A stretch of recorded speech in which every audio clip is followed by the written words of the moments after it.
ဒါအတင်းရဲ့လက်ရှိစုဖွဲ့မှုအရဆိုရင်ပေါ့နော်ပထမအကြော့မှာကစားခဲ့တဲ့ကစားသမားအကုန်ပြန်လဲပါဝင်နိုင်မှာလဲဆရာ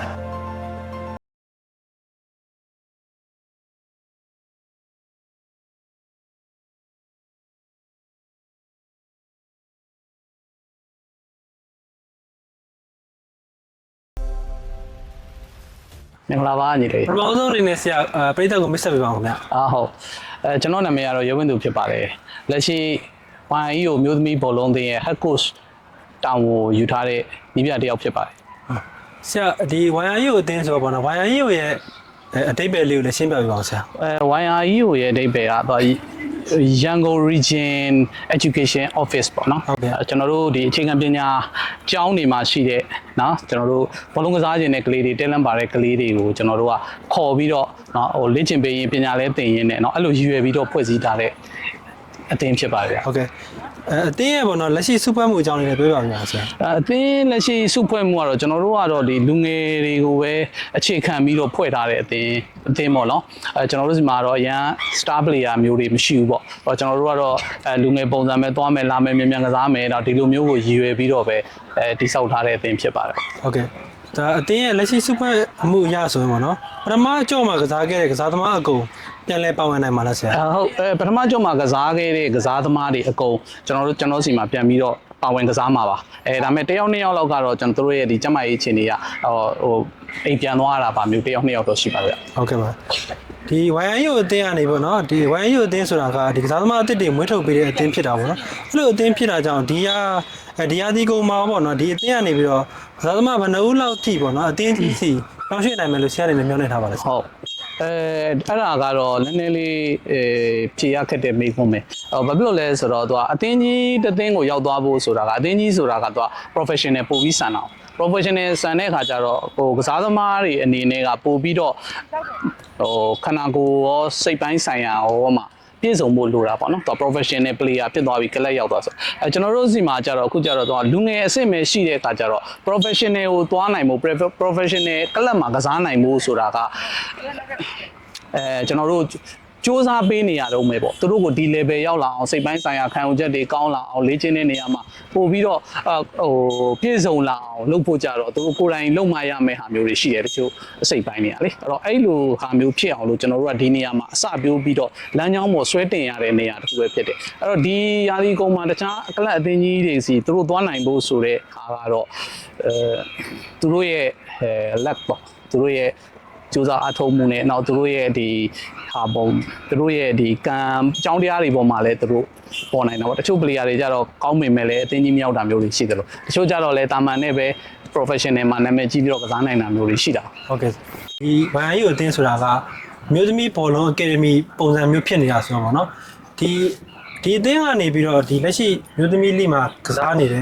သင်းကြီးတွေစီကနေပြီးတော့ပြောင်းရွှေ့စနစ်ပေါ့နော်ဆရာတို့ဒီYU အသင်းကနေပြီးတော့အသင်းကြီးတွေကိုဘာသာပြောင်းရွှေ့ပုံစနစ်လေးဘယ်လိုကျင့်သုံးနေပါလဲဆရာဟုတ်အဲ့ဒါနဲ့ပတ်သက်ပြီးတော့ကတော့ကျွန်တော်တို့ကစားသမားတယောက်ကျွန်တော်တို့စီကိုဟိုပါပေါ့နော်ရောက်လာတယ်လေ့ကျင့်နေပြီးတော့ကျွန်တော်တို့ဒီလိမှာ registration စလုပ်ပြီးဆိုတာနဲ့ကျွန်တော်တို့ကသူတို့ရဲ့အုတ်ထင်းသူနဲ့ကျွန်တော်တို့ရဲ့နောက်ကစားသမားရဲ့3ပလေကကျွန်တော်တို့ဒီစာချုပ်လေးလက်မှတ်ထိုးတယ်ပေါ့နော်သဘောတူတဲ့ကစားတဲ့စာချုပ်လေးလက်မှတ်ထိုးတယ်ပေါ့အဲ့မှာတော့ဘာတွေပါလဲဆိုတော့အနည်းဆုံးဒီအသင်းမှာကျွန်တော်တို့3နှစ်ကစားပေးဖို့သဘောတူရမယ်နောက်တစ်ခုကပညာရေးအခြေခံပညာပြီးဆုံးအောင်သင်ကြားရမယ်ပြီးတဲ့အခါကျတော့နောက်တစ်ခါထိုက်တဲ့ပြောင်းရွှေ့ခြင်းရှိမှသာတခြားအသင်းကိုပြောင်းရွှေ့ခွင့်ပြုမယ်နောက်တစ်ခါကိုသွားမဲ့အသင်းကဒါကတော့ကျွန်တော်တို့အသင်းနဲ့သဘောတူပေါ့နော်သဘောတူညှိရမှာပေါ့ကိုသွားတဲ့အသင်းကကိုအနည်းဆုံး50%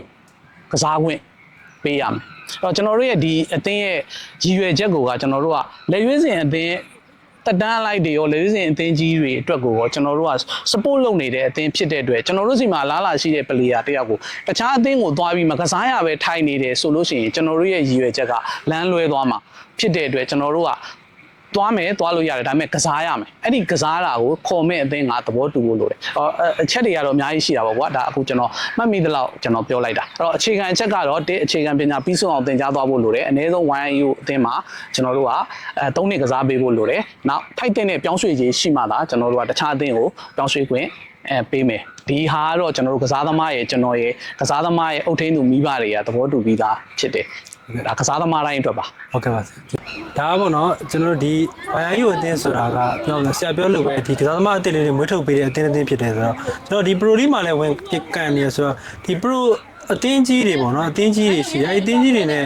ရှင်ပြိုင်နိုင်မဲ့အနေထားပေါ့နော်ဆရာအနေနဲ့ဘယ်လောက်ထိဒီမျိုးမှတ်တာလဲတော်တော်လေးကိုကျွန်တော်တို့ဟို try ရပါတယ်တော်တော်လေးကျွန်တော်တို့ဒီလေ့ကျင့်တဲ့အချိန်လေးမှာတော်တော်ပင်ပန်းနေပေါ့နော်ပင်ပန်းနေသူတို့ကအထူးသဖြင့်သူတို့က main ကလေးဖြစ်နေတာပေါ့ main ကလေးဖြစ်နေတဲ့အတွက်ဘောလုံးနဲ့ပတ်သက်တဲ့ဒီပြင်းထန်တဲ့လေ့ကျင့်ခန်းတွေနေရာမှာသူတို့ခံနိုင်ရရှိဖို့အတွက်သူတို့မှာတော်တော်လေးသူတို့အတွက်အားထည့်ရတယ်ပေါ့နော်ဆိုတော့မျိုးသားလို့မဟုတ်ဘူးအဲ့တော့သူကဘယ်လိုလဲဆိုတော့အတင်းကြီးတွေကကျွန်တော်တို့သွားပြီးတော့နှစ်ခုရှင်ကစားတဲ့အခါမှာကျွန်တော်တို့ကနှစ်ခုစဉ်းစားတယ်တစ်က physical နှစ်ကဘောလုံးပညာအဲ့တော့ကျွန်တော်တို့ကအဲ့မှာနှစ်ခုလုံးမှာကျွန်တော်တို့အသင်းမှာကောဟာချက်တွေရှိတယ်အဲ့တော့ကျွန်တော်တို့ကလူငယ်အသင်းဖြစ်တယ်အခုမှဘောလုံးကိုစပြီးတော့စကစားဖြစ်တယ်ဆိုတော့အသစ်တွေလည်းဖြစ်တယ်အတွေ့အကြုံရလည်းနှုတ်နေတယ်ဆိုတဲ့အခါကျတော့ကျွန်တော်တို့က physical ကို strong ဖြစ်အောင်လို့ကျွန်တော်တို့ကအနည်းဆုံးလိုက်ပြီးတော့ကတ်တာပေါ့နော်ကတ်တယ်ဆိုတာကျွန်တော်တို့ကကိုလေ့ကျင့်ခန်းကိုလိုတလောက်လဲကျွန်တော်တို့ကဆွဲကတ်လို့မရဘူးသူတို့ရဲ့ physical ကခံနိုင်ရရှိသေးတာသူတို့ရဲ့စားတဲ့အာဟာရသူတို့ရဲ့အနားယူတဲ့အချိန်ဒါတွေကိုကျွန်တော်တို့ကတွက်ပြီးတော့မှဒီ physical မှာကျွန်တော်တို့ကရသလောက်ကျွန်တော်တို့ကဆွဲတင်ရတယ်အဲ့တော့ physical ဘိုင်းပြီးတဲ့ခါကျတော့ဘောလုံးပညာဘိုင်းကတော့သူကအချိန်ကာလတစ်ခုတော့လိုတာပေါ့မိန်းကလေးဖြစ်တဲ့အတွက်တချို့ကဘယ်လိုပြောရမလဲရင့်ကျက်တာမြန်တယ်ပေါ့3လ4လ5လလောက်မှသူကအများကြီးတက်လာပြီမဲ့တချို့ကျတော့အချိန်ကိုကြည့်ပြီးတော့စောင့်နေရကြာတယ်6လ9လတစ်နှစ်အဲ့လိုအချိန်တွေကိုစောင့်ပြီးတော့မှကျွန်တော်တို့ကဆွဲတင်ရတာဖြစ်တဲ့အတွက်အသင်းကြီးနဲ့ကျွန်တော်တို့နဲ့ကြတော့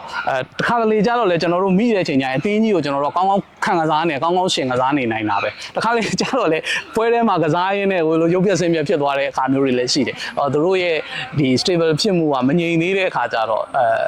တက်နိုင်တဲ့လောက်ကတော့ကျွန်တော်လိမှာအရန်ကြီးပြတ်ထွက်မသွားအောင်လို့ကျွန်တော်တို့အသင်းကစူးစမ်းနေတာပါပဲအဓိကကျွန်တော်တို့ရဲ့ရွေချက်က lead title မှာအဆင့်ဘယ်လောက်ရဖို့ဆိုတာတဲ့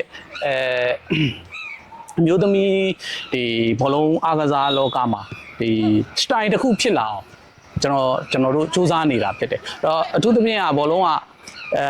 ညီလေးတို့လည်းဘောလုံးပွဲတွေကြည့်ရင်တွေ့လိမ့်မယ်အဲ့လောင်းမောတွေကန်ပြီးတော့ကစားတဲ့ပြဿနာကျွန်တော်တို့ဘောလုံးမှာရှိဒါကကျွန်တော်တို့ဘောလုံးကဖြည့်ရှင်းရမယ့်ပြဿနာအဲ့တော့အဓိကဘာကြောင့်ဒီလိုဖြစ်ရလဲဆိုတဲ့အခါကျ 1v1 challenge တွေမှာအားနေလို့လာတဲ့အခါမှာမဖြည့်ရှင်းနိုင်တဲ့အခါအလွယ်ဆုံးနည်းကိုဖြည့်ရှင်းမလိုက်တဲ့အားမျိုးတွေရှိတယ်အဲ့တော့ဒါကြောင့်မလို့ကျွန်တော်တို့ကဒီ problem တွေကိုကျွန်တော်တို့ solving လုပ်ဖို့အတွက်ကိုရည်ရွယ်ပြီးတော့ပဲကျွန်တော်တို့ကတပွဲချင်းမှာတယောက်ချင်းကောင်းလာအောင်လုပ်တယ်အသင်းလိုက် system တွေကိုနားလည်အောင်သင်ပေးတယ်ရှုံးတဲ့ခါလည်းရှိတယ်နိုင်တဲ့ခါလည်းရှိတယ်ဒါပေမဲ့ခုနညီလေးမေးတဲ့မေးခွန်းမှာလို့ဒီပွဲလိပြီးသွားရင်တော့ငါတို့တိုက်တဲ့အဆင့်ဘယ်လောက်ရောက်ရမယ်ဆိုတဲ့ဟာကတော့အကိုတို့အသင်းအနေနဲ့ဆိုရင်တော်တော်ပြောရခက်ပါဟုတ်ကဲ့ပါဒီအသင်းကဒီရှေ့ကပြောခဲ့သလိုကစားသမားတွေမွေးထုတ်တယ်ဆိုတော့ကျွန်တော်တို့ဒီ professional academy အမျိုးသမီး academy မပေါ်ခင်မှာပေါ့နော်ဒါ academy တစ်ခုလို့လည်းဒါပြောလို့ရတယ်ဆိုတော့ဒီအသင်းကိုစိတ်ဝင်စားနေကြတဲ့ပရိသတ်တွေလည်းရှိတယ်အဲဒီပရိသတ်တွေကဆရာအနေနဲ့ဗာများပြောချင်ပါလဲဆရာအားပေးတဲ့ပြည်သက်အားလုံးတယောက်ချင်းစီတိုင်းကိုကျွန်တော်အထူးပဲကျေးဇူးတင်ပါတယ်ကျွန်တော်တို့အသင်းကဆဆရအားနေတာဖြစ်တဲ့အတွက်ကျွန်တော်တို့အားပေးတာကိုပဲကျွန်တော်တို့ကခြေနဲ့နေရတာပါကျွန်တော်တို့ကလည်းအတတ်နိုင်သလောက်ကြိုးစားပြီးတော့တယောက်ချင်းတွေရောအသင်းလိုက်တွေရောပို့ပြီးကောင်းလာဖို့နောက်ပြည်သက်မျှော်လင့်တယ်လို့ player ကောင်းတွေထွက်လာဖို့အတွက်ကျွန်တော်တို့ YIU ကအများနဲ့ကြိုးစားပေးနေမှာပါဟုတ်ကဲ့